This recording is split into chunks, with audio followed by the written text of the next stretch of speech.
নেতারা ভোটার খোঁজে, promoter plot. আমরা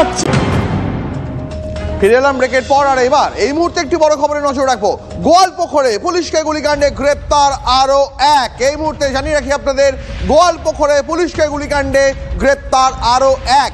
বিহারের কাটিহাট থেকে গ্রেপ্তার সাজ্জাকের সঙ্গী হাবিবুর রহমান।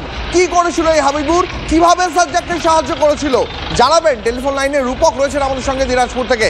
রূপক, দেখো, যেমনটা অভিযোগ, এই হবিবুর রহমান তার সঙ্গে কিন্তু আলাপ হয়েছিল সাজ্জাক এবং আবাল প্রত্যেকেরই এই রায়গঞ্জ জেলে বসে, এবং সেই সময় অর্থাৎ যেই দিন ঘটনা সেই সময় কিন্তু তাকে আগ্নেয়াস্ত্র, মোটরসাইকেল এবং টাকা দিয়ে সহযোগিতা করেছিল, এমনটা কিন্তু পুলিশি তদন্তে উঠে আসছে, যেমনটা কিন্তু সরকারি আইনজীবী তিনি দাবি করছেন, এবং সবটাই এখন পুলিশি তদন্ত সাপেক্ষ।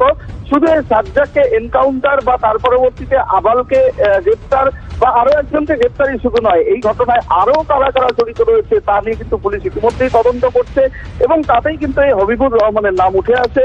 যা এই হবিবুর রহমান কিন্তু বিহারের বাসিন্দা, তাকে ডালখোলা থানা এলাকা থেকে কিন্তু তাকে গ্রেপ্তার করা হয়, যেমনটা কিন্তু জানা যাচ্ছে। সবটা মিলিয়ে এখন এই ঘটনায় আরো কাদের নাম জড়িয়ে রয়েছে, আরো কারা এই ঘটনায় গ্রেপ্তার হচ্ছে তা কিন্তু এখন পুলিশ দেখছে। একেবারে অনেক ধন্যবাদ তোমায় রূপক।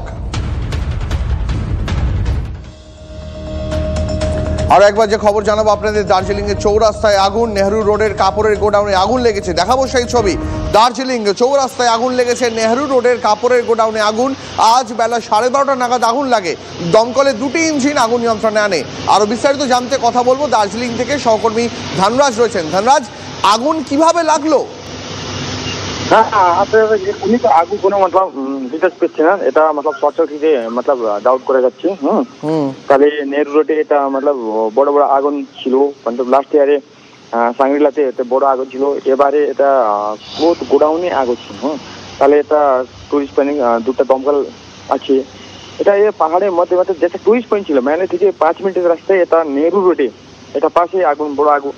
বুঝতে পেরেছি ধন্যবাদ, অনেক ধন্যবাদ তোমাকে। তবে দমকল ঘটনাস্থলে পৌঁছে এবং সময় মতন কর্মরত লোকজনদের সেখান থেকে বার করে আনায় বড় কোনো হতাহতের খবর নেই। অনেক ধন্যবাদ তোমাকে। এই মুহূর্তে আরো একবার আপনাদের নিয়ে চলে যাব জোকাতে, কারণ সেখানে এক অভিজাত আবাসন থেকে গলার নলি কাটা এক মহিলা দেহ উদ্ধার হয়েছে। সেখানে পুলিশ কুকুর ইতিমধ্যেই পৌঁছে গিয়েছে, সেই ছবি দেখাবো এই মুহূর্তে আপনাদের। জোকাতে মহিলার গলা কেটে খুন পৌঁছে গিয়েছে পুলিশ কুকুর। গোটা এলাকা তারা খুঁজে দেখছে কোথাও সন্দেহভাজনে কোনো ট্রেস পাওয়া যায় কিনা। এই মুহূর্তে চলছে স্নিফার ডগের তল্লাশি। স্নিফার ডগকে নিয়ে পুলিশ এই মুহূর্তে জোকাতে রয়েছে। আরো বিস্তারিত জানতে কথা বলবো, সৌভিক রয়েছেন। সৌভিক, স্নিফার ডগ দেখতে পাচ্ছি এসে গিয়েছে তারা। পুলিশ এখনো পর্যন্ত সন্দেহভাজনের কোনো ট্রেস বা কে এটা করেছে কোনো আন্দাজ পুলিশের কর্তাদের কাছ থেকে কি পাওয়া গেছে? না দেখো, যেহেতু তদন্ত একেবারে প্রথম দিকে, পুলিশ প্রথম অবস্থায় যখন এই খবর পায় তখন প্রথম কিন্তু এই যিনি বাড়ির মালিক, যিনি আর কি ভাড়া দিয়েছিলেন, তিনিই প্রথম দেখতে পান। তিনি দেখতে পান সকালবেলায় দুপুরের দিকে দরজার নিচ থেকে চুয়ে চুয়ে রক্ত আসছে, এবং তারপরেই কিন্তু তিনি পুলিশকে খবর দেন, এবং ঘটনাস্থলে পুলিশ এসে দরজা ভেঙে যখন ঢুকে দেখে, তখন দেখে যে মহিলা ভাড়া নিয়েছিল সেই মহিলার পরিচয় এখনো জানা যায়নি। সেই মহিলা রক্তাক্ত অবস্থায় পড়ে রয়েছে, গলা নলি কাটা রয়েছে, শরীরের একাধিক জায়গায় আঘাতের চিহ্ন, মাথার পেছনে আঘাতের চিহ্ন রয়েছে, এবং যে ব্যক্তির সঙ্গে মহিলা মূলত ভাড়া নিতে এসেছিলেন নিজের স্বামীর পরিচয় দিয়ে, সেই ব্যক্তিকেও কিন্তু এখনো পর্যন্ত পাওয়া যায়নি। তাহলে কি পুলিশ এখনো পর্যন্ত ওই ব্যক্তিকেই প্রাইম সাসপেক্ট বলে মনে করছে? একদমই তাই, কারণ যেহেতু এই যে ব্যক্তি, এই ব্যক্তির সঙ্গে এই মহিলা এসেছিলেন এবং এখানেই থাকবেন বলে তারা ঠিক করেছিলেন, এবং যেটা স্থানীয় সূত্র এবং বাড়িওয়ালা সূত্র থেকে জানা যাচ্ছে যে এই মহিলা কিন্তু আয়ার কাজ করতেন, এবং এই ব্যক্তিকে কিন্তু এখনো পর্যন্ত পাওয়া যায়নি, এবং পুলিশ তাকেই খোঁজার চেষ্টা করছে।